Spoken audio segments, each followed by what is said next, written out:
Hello, nungsireba marubloising asige ayuksida aigi Pierre de Rozan se kayam da phajana satlamini ngoi yuma mangda wa Pierre de Rozan ne sat pahoradi mathang adam sat pahorani da adagi sinai gi geranium ne mamang sahi da thagi ba geranium ne koi Salman machugi admain taw yam phasai masu se andagi asna Crown Princess Margarita David Austin gi rose ne sigi rose sigi aigi signature rose ne hai tare aigi garden gi sukki matik mase phajana sat le koi aigi yumgi mamang sida ko aina ak ama saraga sembane aigi lamben chathok chasin tauba mige na so hange nangi sigi rose kari rose no inthong phajagre na masu je aseng madanam ken phajai sigi picture sidagi andaki sisna aigi yumgi mamangi nakanna leiba ingona aigi vegetable thapam machet amne yam phajana di hujiki thagi dangai morok ke masi da thagi pi hai tare ko hujikse adagi pink masugi laise sina wax flowers ka we Australia gi native plants ingi manungda koi lai satpa native plant amani sisu sukimatic common oiba kenone native plant ne tuga phajaba su sigi spring matam se sisita ne ko human abo yu udaga hekta yom ta ga isatoine do lai je loi ritar su sigi mana se yam phajaiba lai sataba matam oi tar so andagi sigi pink masus na waigela ne waigela da pink dark masugi pink ama maning da su hawe aina ya yan that khare da song khalak pada ngari sigi na soft pink ne andagi sina beautiful girl ai hybrid tea rose ne mamang sahi da ahan ba sat khip ne handang na nirak suba sat pane andagi sina ko gi desi sing du ne chumnagi desi sing du ne yam phasan sat reng pink masu je sigi desi masu se tane kero dau jani khu pa jam ne yuk sida aseng bada akogi no lawa pink to namaya se yellow masa matak hapaga yengone aye ko mandre ngo basi se thong na phajaga jane si se masu se khupa samne adagi sina ya Augusta Louis ne hybrid tea rose ne sisu sigumba hybrid tea rose singse ka aga yum imungda thamada sunungai ba rose ngakta ne moi singse makhong sangbani na the koi David Austin gumana no lawidana ko tharek and sigumba hybrid tea yam nungai koi yumda ka aga hayeng akoi gi kalin loiram dai gi dai matam yorpado da ka aga imungda thamada yam nungai ba rose ni hai tare andagi sisna aigi iris singduni andagi aigi adagi pinky zengo magi aroi bida magi phajaba uthokpagi matam ne hujik se magi sokke matik phajana satle hai tare andagi sisna foxtail gawe to adagi awang basing se andagi sina Emily rose ne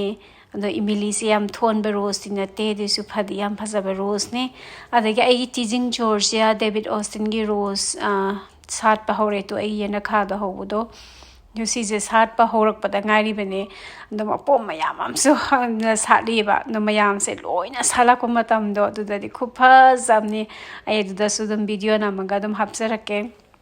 moi myam se loina sat pa horakanda si je maset khara sat pa horak ta ngari bane masu je khupa zamni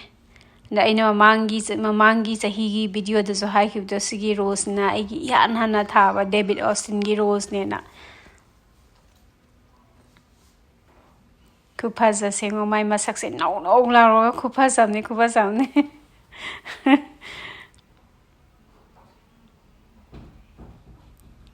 andagi sisna royal dal se so David Austin gi rose ne anduga teasing Georgia gi dumaina phandu oga yam sat kai be rose ina te si se tasan laga khoi gi cup shape dumaina ko the David Austin gi yam rose sing je yeng da yam na romantic oi bane moi sing se yam na old fashion gi rose ne anduga yeng ba yam na nungsi hai tare moi sing se andagi gold bunny sisna climbing rose ne the ai gold bunny se khwai de hena ahan ba satpa rose aigi garden da hayo hai tari gold bunny se duga ma se huzik koi summer ma yai se sala roi ba si se aduga amuk autumn yoramdai do da amuk second flush amuk satpa horakani sisna ahanba flush ne ba sisna khuphaja se ngomta masak se ngau gai phaja jani sise ayuk sida phazakre ando sise aigi koi imungdagi smana yangakpada ko aigi keno dining table dagi sigi se direct uieba sigi rose pambi se thokna phajaga jani ko ai chaksang dagi se dum uiye sise ando chaksang dagi ai di chak thongna songna garden da yenga leithopga yaw jani ngodom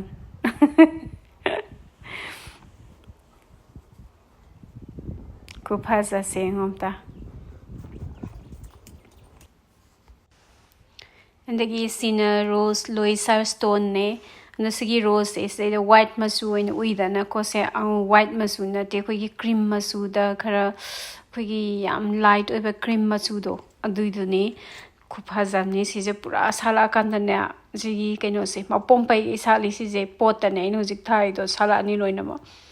andagi sina princess de monaco ne and the sea rose si aina mamang no se hi so hagi badone pambi ani suina and the pasala kanda khupha jamne ani khatang sat pa hoda ngari huziki rose to and the agi iris se machi khudingi hawi du tare and the phani am so ai phuktala lang thokra bani mamang se hi da duitar su iris se di yam sandok ka leba moi sing se and sigi blue masu se sisna mamang sahi da thabne sidi am khatang sale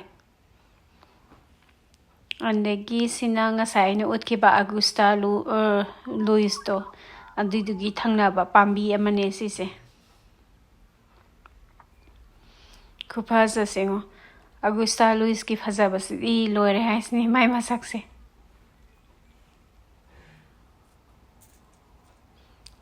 Ndagi poppy sat paloi salak tore huzik magi season yam kuina sati mai sigi spring matam stani khara sali se andagi isini naus na harak pado october se spring la australia da haina hangak pado hoi october se spring ne spring je september dagi horaga november bok ne spring oi doi je tha hom ne september october november sigi transition month se si se spring oi doi ne andagi summer sina amuk December, January, February se summer ne pura andagi muk kainos na ina mamang sa hi videos ni da so hai bane andagi muk March, April, May sisna mo autumn mo doine anduga winter sina mo June, July, August se mo winter mo oi doine aduni se da four season is the lay stay da duitar su matam di mana de hai tare khoya da summer oi matam da the winter oi ko is the winter oi matam da khoya da summer oi aduna khara matam se khara makok mamai onai hai tare adagi stay da Christmas matam je dum summer da tai Australia da di koi gi ahada di Christmas matam je winter snow adumaina loin khanadrane Christmas matam se so I dugi kaino do winter snow ga loin kauna the Christmas matam da so the lung sa hagatana sai hai tare Christmas matam se and the gisina lady of Charlotte ne ye sat pa horak pada ngari ba lady of Charlotte ne climbing rose ne sisu David Austin gi rose ne lady of Charlotte sisu and the sigi se climbing rose ne da ina bush form da ina ka aga semba ko gi bush oina hauba amasu somna kanda sulai ai an kanu da garden na kanda ai gi yum thangna ba sisu garden kanna sengdo imagi head streamer ma khonjing ngane ta ne khulangam ne sise aduna ne ai kanu se videos da original ma khonje khara laithari se dagi Joshua na garden da harau basidi kainda hangurani ayuk se aina ne sa thakpa se loi bangai lei doine ma se kaino da garden thokning dana ko ando maudi thoe magi ke business to kot pa ayuk ta ngahak thore ko doitar su kuina ma mathanda leiba tanba hui ne ba ma se yam matam da mi ga dum leining ba mi kaino ne ba hui ne ba adidana ma I get to come at them say, Sigi say, smack quara ni mako jele. And I guess he kala lilize, aina ngahan layrakpane Bunnings-tagi yengo khuphaza sengo machu sengo white machu budi hawe ai kala lily ado sigi machu sidi haude do imung da khara thamme dana ndiduga ai mapan da thadok toini sise andagi ai khon se goro goro la lok thungbana andagi sisna ai Diwali gi habadi ningon chakpoba gi adam isai tanda leijaba potchai khara ai mayam da yenghanjarake tangkhai mani ko yengan laktoise habdi loi ma uttardi matam yam sangane hai tare da mai mathangi video da mu khara mu lake dagi ngasi mu khara mu utke and sisna ahan bada sise scan pan impact ki multi purpose pan ne 28 cm gi and sigi pan se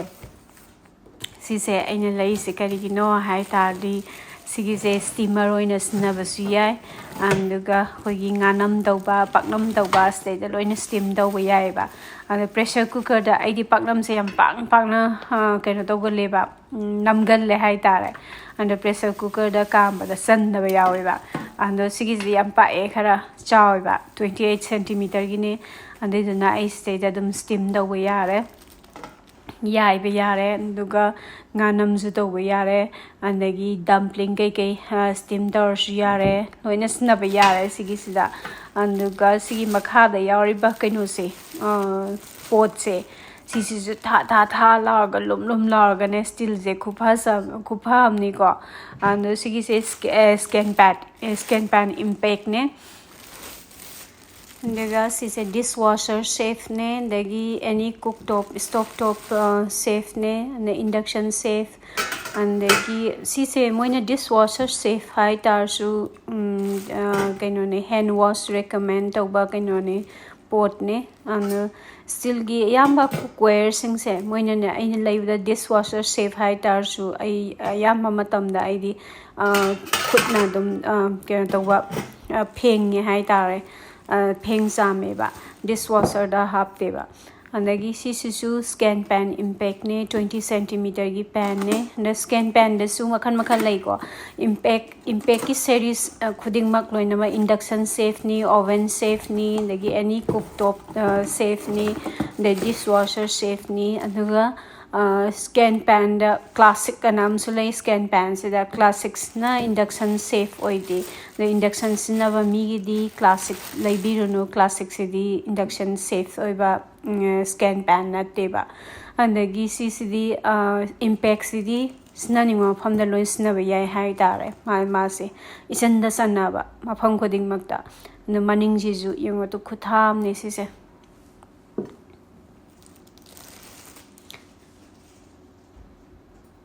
and aina se da mathangda ulaktori pan se to se sisna lacro set ki non stick pan ne 24 cm gi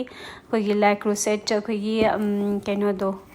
kogi akas iron gi lacro set ka brand do the same brand ne moiso and da sigi non stick pans da su still gi still na kaino se koi ba se oi ba masulai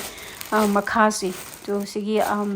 kari akoi khang gi maning se sise stainless steel oraga mathaksna non stick oiba masulai ba sigumbasda aduga sisna animak loina non sticks maina loin pura oiba singdune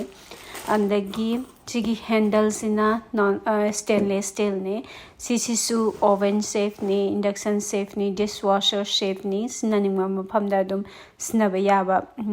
pan ne yam chawba pan na te 24 cm gi fry pan ne anemba shallow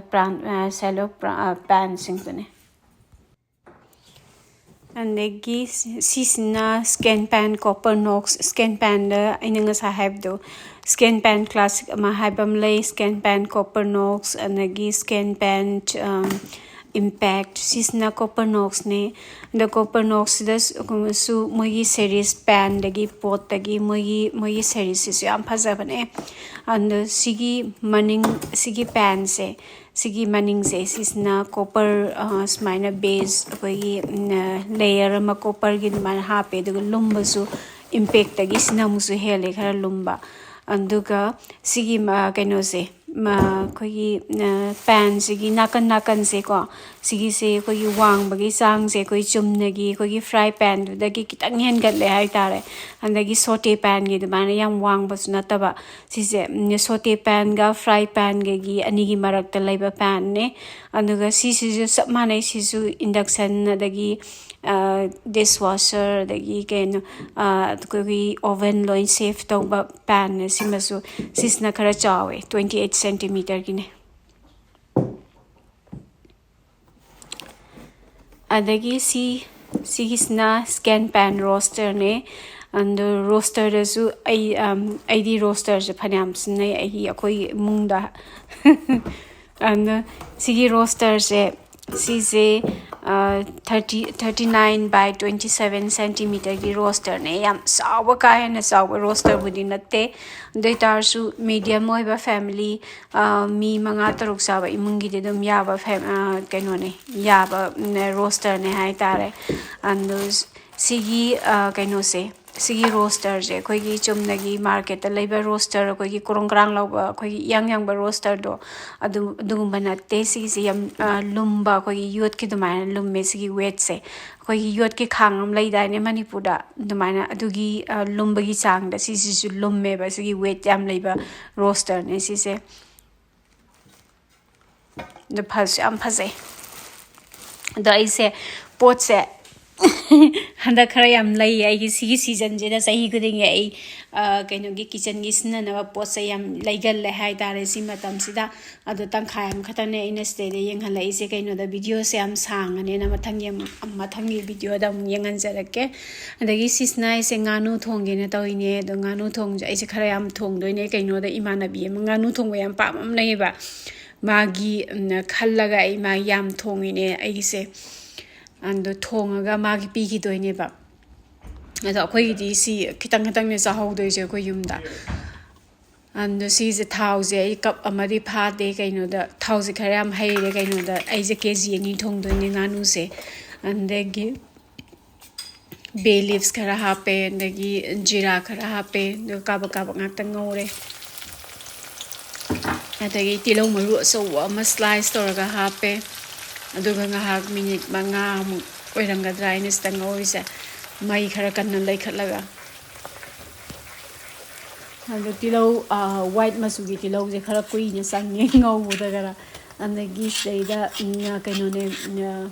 ꯇꯤꯜꯍꯧ ꯅꯠꯇꯦ ꯀꯩꯅꯣꯅꯦ ꯒꯥꯔꯂꯤꯛꯅꯦ ꯑꯗꯒꯤ ꯖꯤꯟꯖꯔꯅꯦ ꯁꯨꯔꯒ ꯈꯔ ꯍꯥꯞꯄꯦ ꯑꯗꯒꯤ ꯁꯤꯗꯩꯗ ꯍꯥꯞꯄꯤꯁꯦ ꯎ ꯃꯣꯔꯣꯛ ꯃꯆꯦꯅꯤꯀꯣ ꯈꯤꯇꯪ ꯈꯛꯇꯅꯦ ꯑꯩ ꯃꯅꯝꯒꯤ ꯐ꯭ꯂꯦꯕꯔꯒꯤ ꯍꯥꯞꯄꯤꯅꯦ ꯀꯩꯅꯣꯗ ꯑꯩ ꯁꯤꯒꯤ ꯆꯥꯒꯗꯕ ꯏꯃꯥꯟꯅꯕꯤꯗꯣ ꯑꯗꯨꯏꯗꯣ ꯃꯣꯔꯣꯛ ꯁꯤꯒꯤ ꯀꯩꯅꯣꯁꯦ ꯎ ꯃꯣꯔꯣꯛꯀꯤ ꯀꯩꯅꯣꯁꯦ ꯐ꯭ꯂꯦꯕꯔꯁꯦ ꯄꯥꯝꯃꯦ ꯑꯗꯨꯒ ꯁꯥꯕꯗꯣ ꯃꯥꯏ ꯈꯥꯡꯕ ꯉꯝꯗꯦꯕ ꯑꯗꯨꯏꯗꯨꯅ ꯑꯩ ꯇꯤꯠ ꯂꯥꯎꯅ ꯈꯤꯇꯪ ꯍꯥꯞꯄꯕꯅꯦ ꯐ꯭ꯂꯦꯕꯔꯒꯤ ꯑꯣꯏꯅ ꯑꯗꯒꯤ ꯑꯩꯅ ꯁꯤꯗꯩꯗ ꯉꯥꯅꯨꯁꯦ KG 2 ꯁꯤꯗꯩꯗ ꯑꯩꯅ ꯀꯛꯏꯁꯦ ꯁꯤꯗꯩꯗ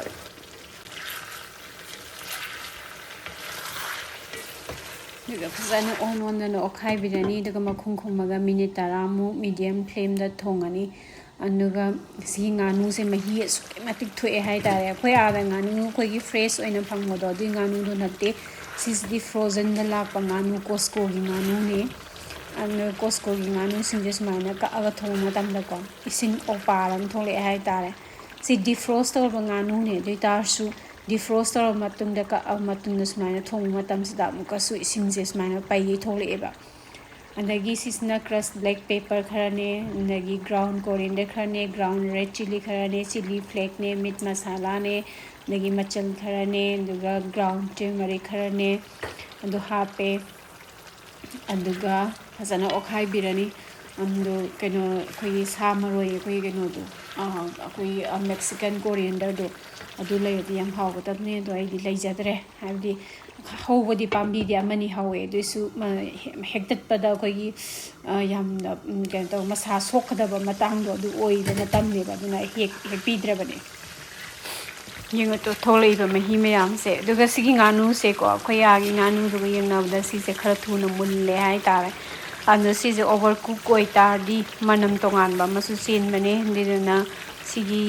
ꯃꯨꯟꯕꯒꯤ ꯆꯥꯡꯁꯦ ꯃꯥꯒꯤ ꯃꯇꯝ ꯑꯃ ꯂꯩ ꯍꯥꯏꯇꯥꯔꯦ ꯑꯩꯈꯣꯏ ꯌꯥꯕ ꯉꯥꯅꯨꯁꯦ ꯈꯔ ꯀꯨꯏꯅ ꯊꯣꯡꯅꯗ꯭ꯔꯅꯦ ꯑꯗꯣ ꯁꯤꯒꯤ ꯉꯥꯅꯨꯁꯦ ꯁꯤꯁꯤꯅ ꯈꯔ ꯊꯨꯅ ꯃꯨꯜꯂꯦ ꯑꯗꯩ ꯐꯖꯅ ꯑꯣꯠꯇꯅ ꯁꯨꯃꯥꯏꯅ ꯉꯥꯏꯍꯥꯛ ꯃꯤꯅꯤꯠ 5 ꯑꯃꯨꯛ ꯊꯣꯡꯉꯅꯤ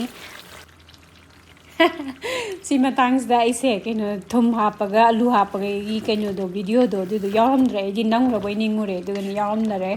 ꯑꯗꯨ ꯁꯤ ꯊꯨꯝ ꯍꯥꯞꯄꯦ ꯑꯗꯒꯤ ꯑꯂꯨꯁꯦ ꯈꯔ ꯆꯥꯎꯅ ꯁꯣꯏꯔꯒ ꯍꯥꯞꯄꯦ ꯑꯗꯨꯒ ꯐꯖꯅ ꯑꯣꯠꯈꯥꯏꯕꯤꯔꯦ ꯑꯗꯨꯒ ꯁꯤ ꯃꯁꯥꯒꯤ ꯃꯍꯤꯕꯨꯗꯤ ꯌꯥꯎꯋꯦꯗꯅꯀꯣ ꯑꯗꯩꯗ ꯑꯩꯁꯦ ꯈꯔ ꯑꯂꯨꯁꯦ ꯃꯨꯟꯗ꯭ꯔꯤꯐꯥꯎ ꯊꯣꯡꯗꯣꯏꯅꯤꯅ ꯏꯁꯤꯡꯁꯦ ꯒ꯭ꯂꯥꯁ ꯑꯃꯃꯨꯛ ꯍꯥꯞꯆꯜꯂꯦ ꯑꯩꯈꯣꯏꯒꯤ ꯒ꯭ꯂꯥꯁ ꯊꯛꯅꯕ ꯒ꯭ꯂꯥꯁ ꯑꯁꯥꯡꯕꯗꯣ ꯑꯗꯨꯏꯗꯣ ꯑꯗꯨꯒꯨꯝꯕ ꯑꯃ ꯍꯥꯞꯄꯦ ꯑꯗꯨꯒ ꯃꯈꯨꯝ ꯈꯨꯝꯖꯤꯜꯂꯒ ꯑꯂꯨꯁꯦ ꯃꯨꯜꯂꯛꯇ꯭ꯔꯤ ꯐꯥꯎꯕ ꯐꯖꯅ ꯊꯣꯡꯕꯤꯔꯦ ꯑꯗꯒꯤ ꯑꯂꯨꯁꯦ ꯃꯨꯜꯂꯛꯑꯒ ꯃꯈꯨꯝ ꯍꯥꯡꯗꯣꯛꯑꯒ ꯃꯍꯤꯁꯦ ꯈꯔ ꯂꯥꯡ ꯂꯩꯔꯝꯃꯦ ꯑꯩꯁꯦ ꯃꯍꯤꯁꯦ ꯈꯔ ꯀꯪꯁꯟꯅꯕꯅ ꯊꯣꯡꯉꯤꯅꯦꯕ ꯃꯅꯝꯁꯤꯁꯨ ꯅꯨꯡꯁꯤꯕꯗ ꯂꯣꯏꯔꯦ ꯏꯃꯨꯡꯁꯦ ꯃꯅꯝ ꯈꯨꯅꯨꯡꯁꯤ ꯑꯃꯅꯤ ꯑꯗꯒꯤ ꯃꯇꯥꯡꯁꯤꯗ ꯑꯩꯁꯦ ꯑꯩꯈꯣꯏ ꯐꯗꯤꯒꯣꯝ ꯁꯣꯏꯔꯒ ꯊꯝꯕ ꯐꯗꯤꯒꯣꯝ ꯈꯔ ꯍꯥꯞꯆꯤꯟꯕꯤꯔꯅꯤ ꯑꯗꯣ ꯐꯗꯤꯒꯣꯝꯁꯦ ꯍꯥꯞꯄꯕ ꯃꯇꯨꯡꯗꯀꯣ ꯑꯩ ꯉꯥꯏꯍꯥꯛꯇꯪ ꯊꯣꯡꯗꯣꯏꯅꯦ ꯀꯩꯅꯣꯗ ꯐꯗꯤꯒꯣꯝ ꯐ꯭ꯔꯦꯁ ꯑꯣꯏꯅ ꯁꯨꯃꯥꯏꯅ ꯍꯥꯞꯄꯒ ꯆꯥꯅꯤꯡꯗꯕ ꯃꯤ ꯌꯥꯎꯋꯦꯕ ꯑꯗꯣ ꯉꯥꯏꯍꯥꯛꯇꯪ ꯊꯣꯡꯉꯗꯤ ꯑꯗꯨꯝ ꯌꯥꯕ ꯑꯗꯨꯅ ꯐꯗꯤꯒꯣꯝꯁꯦ ꯍꯥꯞꯄꯕ ꯃꯇꯨꯡꯗ ꯑꯩ ꯉꯥꯏꯍꯥꯛ ꯊꯣꯡꯕꯤꯔꯦ ꯐꯖꯅ ꯑꯣꯠꯈꯥꯏꯕꯤꯔꯒ ꯑꯗꯨꯒ ꯑꯗꯨꯝ ꯂꯣꯏꯁꯜꯂꯦ ꯑꯗꯣ ꯊꯣꯡꯅꯁꯨ ꯍꯥꯎꯈ꯭ꯔꯦ ꯉꯁꯤꯒꯤ ꯏꯟꯁꯥꯡꯁꯦ ꯃꯁꯛꯁꯨ ꯐꯖꯩ ꯑꯗꯨꯒ ꯍꯥꯎꯁꯨ ꯍꯥꯎꯈ꯭ꯔꯦ ꯑꯗꯣ ꯁꯤꯒꯤ ꯏꯟꯁꯥꯡꯁꯦ ꯃꯣꯔꯣꯛꯇꯤ ꯀꯌꯥ ꯁꯥꯔꯝꯗꯦ ꯑꯗꯨ ꯑꯣꯏꯇꯥꯔꯁꯨ ꯑꯩꯈꯣꯏꯒꯤ ꯑꯄꯥꯝꯕꯒꯤ ꯃꯇꯨꯡ ꯏꯟꯅ ꯑꯗꯣ ꯊꯥꯏꯅ ꯑꯩꯈꯣꯏꯅ ꯂꯩꯁꯥꯔꯤꯉꯩꯗꯒꯀꯣ ꯁꯤꯁꯦ ꯊꯣꯡꯉꯛꯄ ꯃꯇꯝꯗꯗꯤ ꯎ ꯃꯣꯔꯣꯛ 2-3ꯒ ꯍꯥꯞꯄꯕꯅꯦ ꯁꯤꯒꯤꯁꯦ ꯍꯧꯖꯤꯛꯇꯤ ꯆꯥꯕ ꯉꯝꯗ꯭ꯔꯦꯕ ꯄꯥꯛꯅ ꯑꯗꯣ ꯃꯇꯥꯡꯁꯤꯗ ꯃꯌꯥꯝꯗꯒꯤ ꯉꯁꯤꯒꯤ ꯑꯣꯏꯅꯗꯤ ꯀꯥꯏꯅꯅꯕ ꯌꯥꯊꯪ ꯅꯤꯖꯔꯤ ꯃꯌꯥꯝꯁꯨ ꯇꯦꯛꯇ ꯀꯥꯏꯗꯅ ꯂꯩꯕ ꯑꯣꯏꯕꯤꯌꯨ ꯍꯥꯏꯅ ꯍꯥꯏꯖꯔꯤ